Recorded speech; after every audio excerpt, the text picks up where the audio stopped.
Hi friends! Alam niyo po, ang bagong taon ay naghahatid ng panibagong pagkakataon. At ito po ang magandang okasyon at magandang panimula upang lalo nating pagbutihin ang ating mga paglilingkod sa ating Panginoong Diyos at sa Kanyang mga anak. Kung hindi pa naman po kayo aktibong nakikibahagi sa paglilingkod sa gawain ng ating Panginoong Diyos, ay mabuting pasimulan po natin sa pasimula ng bagong taon. Alam niyo po, talagang ang mga tao ay maraming mga excuses. Ganyan din po ang nakita natin sa Exodus chapter 3 nang tawagin itong si Moises na maglingkod sa kanya at sa kanyang bayan.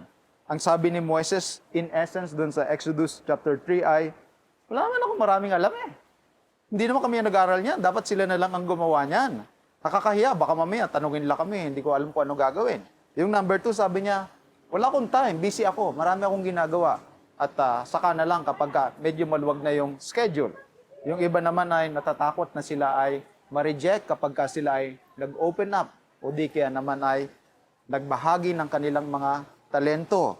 Pang-apat, yung iba naman ay, kaya sabi nila, ayaw kong makisangkot, makibahagi, baka maka-offend pa ako ng mga tao. Kapag binahagi ko yung aking pananampalataya o nag-active ako sa church, siyempre, usually maraming sasabihin yung mga tao, baka maka-offend pa ako. Number 6, yung iba naman, sinasabi nila na, hindi ko trabaho yan eh, trabaho ng iba yan. Sila na lang yung gumawa niyan. Ako, iba pa yung dapat ko gawin ngayon.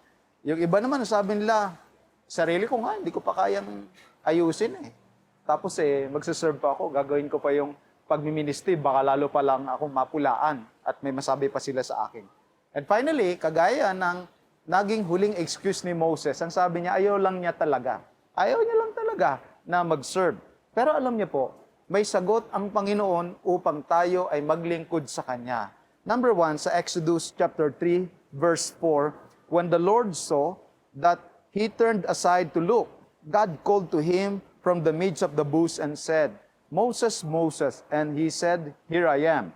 Moreover, God said to Moses, Thus you shall say to the children of Israel, The Lord God of your fathers, the God of Abraham, the God of Isaac, the God of Jacob has sent me to you. This is my name forever, and this is my memorial to all generation. Tatandaan niyo po na sa paglilingkod, ang Diyos ang tumatawag sa atin. Ang Diyos ang nagbibigay sa atin ng okasyon, opportunity, at nagbibigay din sa atin ng specific na mga kalakasan, kakayanan, upang tayo ay makapaglingkod. Minsan, comment lang tayo ng comment, salita tayo ng salita na bakit ganyan yung music, bakit ganyan yung ating church, bakit ganyan yung ginagawa nila, bakit hindi ka kaya makialam, bakit hindi ka kaya mag-step up at mag-suggest sapagkat yung mga nararamdaman din natin na mga kailangang gawin sa church at pagbutihin ay paraan din ng Panginoon upang tayo ay tawagin niya sa paglilingkod. Number 2, yung paglilingkod ay hindi tungkol sa ating credential lamang o kakayanan lamang, sapagkat ito din ay sa credential ng tumatawag sa atin sa paglilingkod. Sabi ng Panginoong Diyos kay Moses, Ako ang Diyos ng iyong ama na si Abraham, Diyos ni Isaac at Diyos ni Jacob. In other words, sinasabi ng Diyos dito kay Moses, I have my track record. It's not about your track record. It's my track record with Abraham. It's my track record with Isaac. It's my track record with Moses, with Joseph, and the rest of the patriarch. Alam niyo po, madalas, hindi natin dapat tayo masyadong believe sa ating mga sarili, kundi ang ating paghanga, pagbilib ay nandun sa kalakasan, sa kakayanan ng ating Panginoong Diyos. Sapagkat ang ministry, it's not about us. It's about God who empowers us to partake in the ministry. And lastly, aside from God's call, aside from God's credentials so that we can serve, we also see God's commitment. Sabi niya sa verse 12, He said, I will certainly be with you, and this shall be a sign to you that I have sent you. When you have brought the people out of Egypt, you shall serve God on this mountain.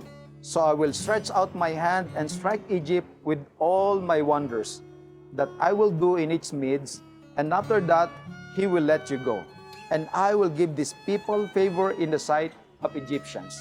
Makikita niyo po dito yung commitment ng Diyos when we decide to allow Him to work in us. Makikita niyo yung first pronoun dito, I.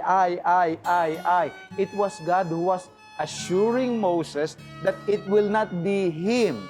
It will not be about him, and the journey will not be resting upon the power and the ability of Moses, but more so in the power and in the ability of God. Sa paglilingkod, nagkukumit ang Diyos. Ipoprovide niya ang ating mga pangangailangan. Ipoprovide niya ang kinakailangan nating kalakasan, resources, and opportunity upang makapaglingkod sa kanyang mga anak at mabigyan ng luwalhati ang kanyang banal na pangalan. Bagong taon na po, sana po hindi lamang taon ang nabago, kundi nababago din ang level ng ating paglilingkod sa ating Panginoong Diyos sapagkat siya ang tumatawag. Siya din po ang nagbibigay ng kalakasan at siya din po ang nangangako na tayo ay kanyang sasamahan. In the changing of seasons and in the changing of times, even now, we can live God's Word in this world.